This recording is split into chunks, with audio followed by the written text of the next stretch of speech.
Actually thumbnail में पढ़ते वक्त आपने सोचा होगा कि नहीं कोई गिमिक है, कोई ऐसी कहानी है, रेस्टोरेंट खोल के कोई करोड़पति कैसे बन सकता है।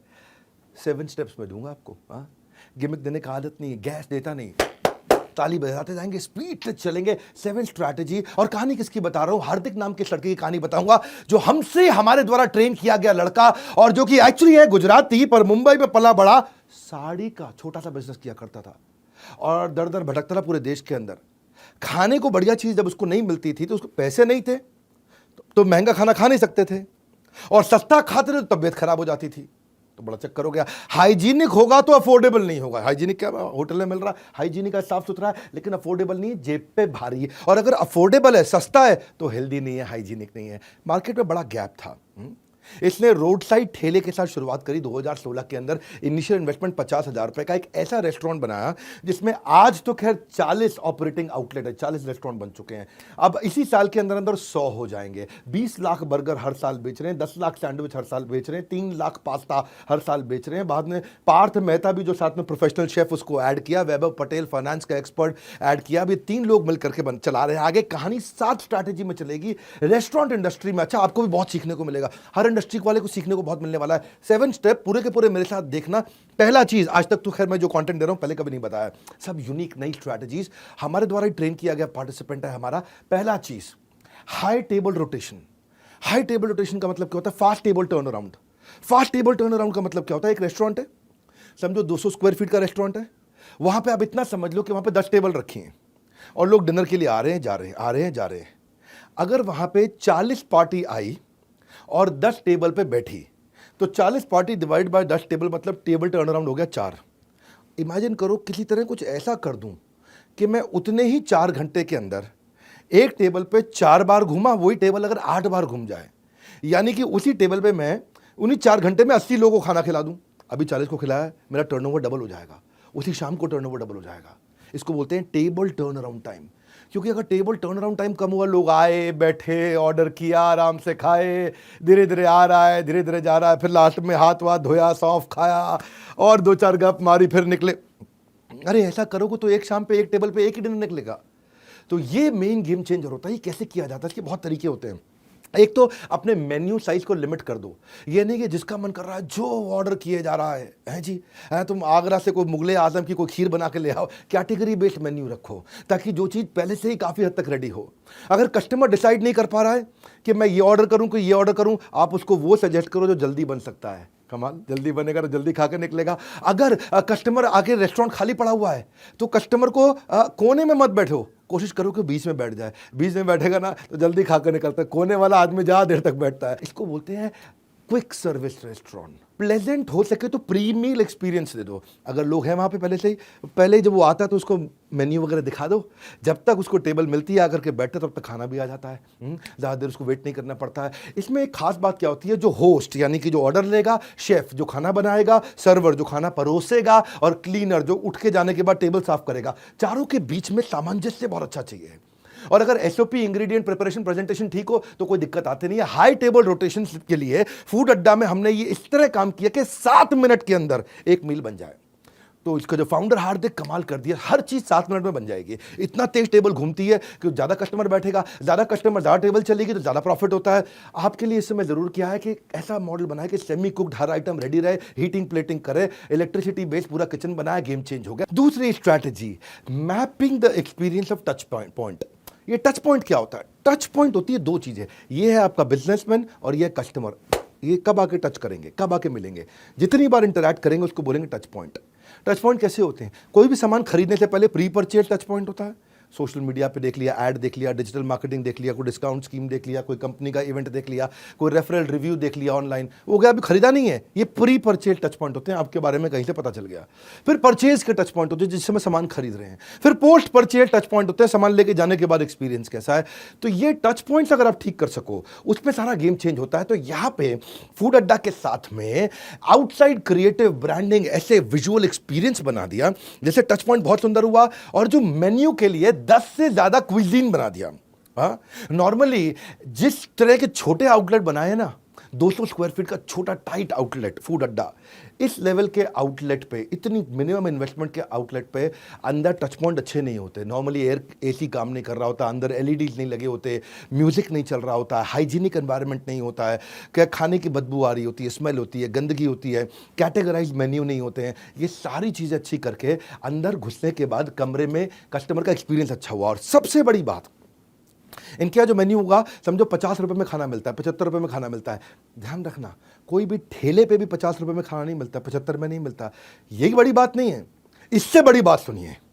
टच पॉइंट समझिए क्या है। इससे बड़ी बात यह है कि जब आप इनके किसी भी आउटलेट पे, छोटे से आउटलेट पर जाकर खाना खाएंगे, वहां पे आपको शेफ आएगा। शेफ आकर के लो प्राइस पॉइंट वाले फूड आउटलेट में इंग्लिश में बात करने वाला शेफ जो आपको रेसिपी और इंग्रेडिएंट समझाएगा, ये कहीं नहीं मिलता है। मेरी बात सुनो ध्यान से, मैं क्या बोल रहा हूं। आपने क्या खाना खाया? आपने कोई भी ऐसा खाया, आपने खाया यहाँ पे टावर वॉफल खाया, टावर वॉफल, बड़ा सा वॉफल हुआ, उसको खाने लगे तो आपको आकर के इतने सस्ते प्राइस पॉइंट वाले आउटलेट पे अंग्रेजी में बात करने वाला शेफ जो आकर के आपको इंग्रेडिएंट और रेसिपी समझाए कि मैंने आपको क्या बना के खिलाया, ये केवल 5 स्टार होटल्स में होता है, ये 4 स्टार में भी नहीं होता है, और सारे 5 स्टार में भी नहीं होता। इसको बोलते हैं टच पॉइंट। ये हो गया एक्सपीरियंस। जब कोई चीज़ आपको 4 स्टार 5 स्टार नहीं दे रही, वो आपको 50 रुपए के खाने पर मिल रहा हो, ऐसा अद्भुत अनयूजुअल डिलाइटफुल एक्सपीरियंस जब मिलता है तो ये मेमोरी में छप जाता है। इसको बोलते हैं रिकॉल। हाँ, और उसके बाद तो पोस्ट परचेज होगा कि भाई हैसल फ्री बिलिंग होनी चाहिए। लास्ट में खाना जो पैक करके दिया गर्म रहना चाहिए, इको फ्रेंडली पेपर बैग है, कोई भी चीज़ आउट ऑफ स्टॉक नहीं होनी चाहिए। या जाते वक्त thank you, feedback, follow up, notification एकदम हाथ जोड़ के मुस्कुराहट के साथ भेजें। इसको बोलते हैं टच पॉइंट। खरीदते वक्त एक्सपीरियंस कैसा है। तीसरी स्ट्रैटेजी, हाउस ऑफ 5 सेंसेस, 5 इंद्रियों का घर। सुनना मेरी बात, क्या होता है। सवाल ये नहीं है कि बर्गर, पास्ता, पिज्ज़ा, सैंडविच कैसे बनाओगे, वो तो सारी दुनिया बना रही है। बर्गर, पास्ता, पिज्ज़ा, सैंडविच सारी दुनिया बना। सवाल ये है कि इसको अलग तरीके से कैसे बनाओगे। 5 इंद्रियां सामने वाले की कैप्चर कर लो। इतना अनयूजुअल करो, इतना स्ट्रेंज करो, इतना डिसप्रपोर्शनेट, थोड़ा हिंदी में बोलता हूं, असामान्य, अजीब, अनुपातहीनता। डिसप्रपोर्शनेट, अनुपातहीन। हाँ, जैसे पानी की बोतल ऐसी होती है, लेकिन अगर पानी की बोतल अगर ऐसी मिल जाए अजीब सी, तो अजीब सी लगेगी ना। ये इसलिए किया सब कुछ ताकि माइंड को अनयूजुअल चीज याद हो जाए। वो कैसे किया? हाँ, ऐसे किया, बिल्कुल अनुपातहीन, अजीब सा, असामान्य। बर्गर का नाम रखा लंबू बर्गर, दुनिया का सबसे ऊंचा बर्गर बना के दे रहे हैं। भौकाल बर्गर, जबरा बर्गर, धुआं burger, big burger pizza, French fry pizza, pasta वाला पिज्जा, हटके झटके पिज्जा, मेल्टिंग पनीनी, फिरंगी सैंडविच, चिंगारी सैंडविच, जायंट सैंडविच, हाँ, मेरी गली का sandwich, Mexican sandwich, tower waffle. ये सब नाम अजीब से हैं। होता क्या है, बहुत अजीब अजीब से सुंदर से बिल्कुल पनीनी मेल्टिंग सैंडविच जो है ना, उसमें से एकदम बाहर चीज निकल रहा है। अब जो है ना, देखने में भी अच्छा लगता है, बोलने में भी अच्छा लगता है, सुनने में भी अच्छा लगता है, पकड़ने में भी अच्छा लगता है, स्वाद में भी अच्छा लगता है, खुशबू में भी अच्छा लगता है। सारी इंद्रियां आपके पास आ गई हैं जी। इसी को बोलते हैं सारी इंद्रियां कैप्चर करना। कस्टमर वापस आता है देखने में, बोलने में, सुनने में, पकड़ने में, स्वाद में और खुशबू में। ओए होए होए होए होए होए होए। इन्होंने मल्टी सेंसरी एक्सपीरियंस दिया, और ये जो मल्टी सेंसरी एक्सपीरियंस है, ये इनका सिग्नेचर प्रोप्राइटरी फूड है। ये आपको कहीं और मिलता नहीं है, क्योंकि पहले आप आंखों से खाते हो। लंबू बर्गर, इतना बड़ा ऊंचा सा लंबा सा बर्गर देखा आपने, कहीं नहीं देखा। पहले आंख से खाते हो, बाद में अपने आप खुद जीवा से खाते हो, वो याद रह जाता है। चौथी strategy, tell minimum sell premium. क्या मतलब हुआ? बाहर बोर्ड पे उस चीज का प्राइस लगाओ जो अद्भुत रूप से सस्ती हो। 9 रुपए का बर्गर है जी, 9 रुपए का बर्गर पृथ्वी पे कहीं नहीं मिलता। ठेले से ठेले वाला भी 9 रुपए का बर्गर नहीं देता, लेकिन 9 रुपए का बर्गर देख के आदमी आता है, 4 चीज़ें और ऑर्डर कर जाता है जी। इसका मतलब है टेल मिनिमम और अंदर आकर के सेल प्रीमियम। इसका मतलब क्या है? First sedate then sell at higher rate. क्या मतलब हुआ? सेडेट मतलब ये 9 रुपए का बर्गर देख के आदमी को नशा हो जाता है। सेडेशन समझते हो ना, डॉक्टर सेडेट कर देता है आपको। सेडेशन फॉर सेडेट है, आदमी को नशा। 9 रुपए का बर्गर, 19 रुपए का फ्रेंच फ्राइज, वो देखते आदमी का 10 रुपए की कुल्हड़ चाय, 10 रुपए का नींबू पानी। आदमी देखता, अरे भैया क्या रेस्टोरेंट, इतना कमाल, कलरफुल और इतना सस्ता दे रहा है। अंदर घुसता है तो वो समोसा भी लेता है, बर्गर भी लेता है, नींबू पानी भी लेता है, एक आधी चीज़ महंगी भी लेता है, एक आधी सस्ती भी लेता है। पॉकेट फ्रेंडली जब मेन्यू हो बच्चों के लिए, बाकी सब लोगों के लिए, उसको शुरुआत में आपने शुरू की, बाहर डिस्प्ले आइटम मिनिमम अंदर आइटम प्रीमियम, तो दोनों का कॉम्बिनेशन। क्योंकि ज़्यादातर आइटम इनकी जो है ना वो 40 रुपये से 100 रुपये के बीच में है। अब उससे क्या हो गया, आपको 10 रुपये 20 रुपये वाली आइटम दिखा के ट्रैफिक बढ़ गया, ट्रैफिक बढ़ गया तो बाकी भी आइटम, ये नहीं कि हर आदमी खाली चाय पी के जाएगा 10 रुपये की, ये नहीं कि आदमी आया केवल नींबू पानी पी के आएगा, 4 चीज़ और ले। 5वां है लो कॉस्ट फूड इनोवेशन।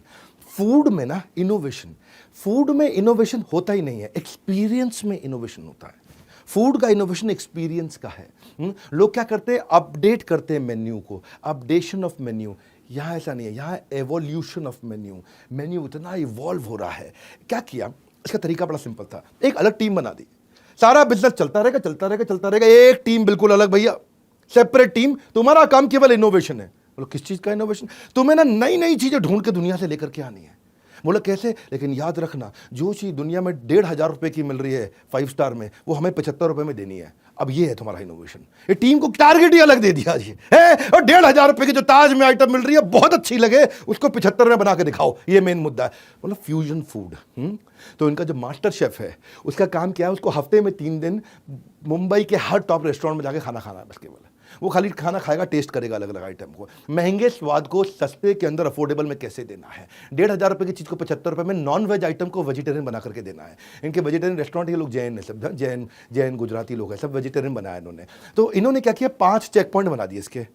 पहले कस्टमर को टेस्ट कराएंगे, पहले तो शुरू में कस्टमर को टेस्ट करेंगे, लेकिन वहाँ तक पहुँचने से पहले 5 कि जो रेसिपी बनाई है उसका लैब टेस्ट कर लो, उसको टेस्ट करके देख लो, उसका न्यूट्रिशन चेक कर लो, वो कितनी देर टिक सकता है, जल्दी खराब तो नहीं हो जाता, वो चेक कर लो, और कितने रुपए का पड़ रहा है अपने घर पे अंदर जो बनाने में कितने रुपए का पड़ रहा है। 5 चीज़ें चेक कर लो, सब हो गया। अब उसके बाद क्या करो, कस्टमर को टेस्ट कराओ, पसंद आ रहा है ऐड, जो नहीं चल रही है वो रिमूव, और जो थोड़ा और बेटर करनी है improvise, add remove improvise, add remove improvise, add remove improvise, add remove improvise, यही करते जा रहे हैं। ये गेम चेंज कर दिया। क्योंकि जो फूड इंडस्ट्री है ना वो इनोवेशन को ट्रेडिशन से ज़्यादा रिस्पेक्ट करता है। आप कितने ट्रेडिशनल क्यों ना हो। अगली छठी स्ट्रैटेजी पे चल रहा हूँ, लो कॉस्ट मार्केटिंग आइडियाज। इन्होंने लो कॉस्ट मार्केटिंग आइडिया भी 5 तरह के बना दिए। एक होता है मोमेंट मार्केटिंग। मोमेंट मार्केटिंग आप समझते हैं, KGF मूवी आई, बोला KGF की टिकट दिखा दो, मूवी देख के आए तो आपको KGF कॉम्बो देंगे। वुमेन्स डे है तो आपको वॉफल कॉम्बो देंगे। IPL चल रहा है तो इस समय आपको IPL स्पेशल कॉम्बो देंगे। Moment marketing. हाँ, कर्ब साइड मार्केटिंग, बाहर बड़ा अच्छा कर दिया सब कुछ, मैस्कॉट बना दिया, बाहर सेल्फी पॉइंट बना दिया, क्रिएटिव ब्रांडिंग कर दी, फेस्टिवल डेकोर डिस्काउंट कर दिया। या फिर कॉम्बो मार्केटिंग अपने आप में बहुत बड़ी चीज है। कॉम्बो मार्केटिंग का वो विन विन होता है कॉम्बो। एवरेज ऑर्डर वैल्यू बढ़ जाता है। ऐसे आदमी एक आइटम खाता है, एक आइटम खाता है, 40 रुपए की पड़ती, कॉम्बो लेता है तो 150 रुपए का सामान ले जाता है।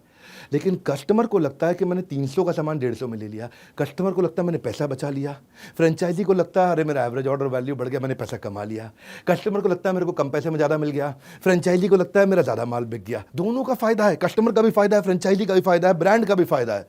कस्टमर के मन में एक ही बात होती है, save money save money save money. Franchisee के मन में एक ही बात होती है, make money make money make money. दोनों का काम हो जाता है क्योंकि कॉम्बो में जा रहा है। कॉम्बो में कस्टमर को भी फायदा लगता है, फ्रेंचाइजी को भी फायदा लगता है। Now this is called market, these are marketing idea, reciprocation marketing. जब किसी को आप गिफ्ट दो ना, चांसेस है कि वो भी रिटर्न में आपके लिए कुछ ना कुछ करना चाहेगा। तो इन्होंने क्या किया, हर एक आदमी को बोला पहली परचेज पे आपको डिस्काउंट जरूर मिलेगा। दूसरा, जो भी आ रहा है सो गिफ्ट, बच्चे आ रहे हैं साथ में तो उनको फ्री चॉकलेट जरूर मिलेगी।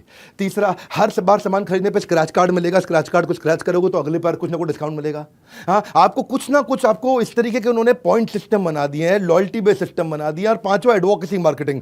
ये फूड ब्लॉगर बुलाते हैं, उसको बोलते हैं लंबू बर्गर खा। लंबू बर्गर खाते खाते दुनिया का सबसे ऊंचा बर्गर, अजीबोची भौकाल बर्गर है जी। हाँ, वो खाते खाते आदमी फोटो बनाता है, वीडियो बनाता है, वायरल हो जाती है। फूड ब्लॉगर तो आते हैं ना, उनको फ्री में खाना खिलाते हैं। वो अपने वहाँ पे इंस्टाग्राम पे जा करके अपने वीलॉग पे जाके वीडियो बनाते हैं। अवेयरनेस वगैरह ठीक है, अगर लोग आपकी एडवोकेसी शुरू कर दें और आपकी तारीफ समाज में करना शुरू कर दें, बिजनेस नेक्स्ट लेवल पहुंच जाएगा। सबसे बड़ी एडवर्टाइजिंग वही है, जब कस्टमर आपकी एडवर्टाइजिंग करने लग जाए। मैं और आप नहीं कर सकते कभी भी। नॉमिनेट कर दिया गया इनको उसके बाद में दुनिया के सबसे टॉलेस्ट वेजिटेरियन बर्गर के लिए। हाँ, लंबू बर्गर, ऐसी ऐसी चीज़। लोग फोटो खींचते हैं ना, अच्छा शेयर भाई होता है जिसको शेयर करने से इज्जत बढ़ती है, लोग बड़ी इज्जत बढ़ती है उनको, अरे ऐसा खाना खाया देखो। खाने की प्रेजेंटेशन बहुत अच्छी कर दी ना कि लोग फोटो खींच के शेयर करते हैं, वायरल हो जाता है। ये है मार्केटिंग का आइडिया। हाँ, उनको लॉयल्टी दे दिया, उनको कूपन की किताब दे दी, ले जो कूपन की किताब, अगली बार आएगा कूपन स्क्रैच करते रहो। और फाइनली 7वीं स्ट्रैटेजी, इस धंधे में मार्जिनलाइज्ड मार्जिन था, थोड़ा सा मार्जिन था। इंटेलिजेंटली धंधा बिल्ड किया, हमारे से ट्रेनिंग अटेंड किया, लगातार हमसे ट्रेनिंग अटेंड कर रहे हैं, हमारे पार्टिसिपेंट है, इसलिए जम के तारीफ कर रहा हूँ।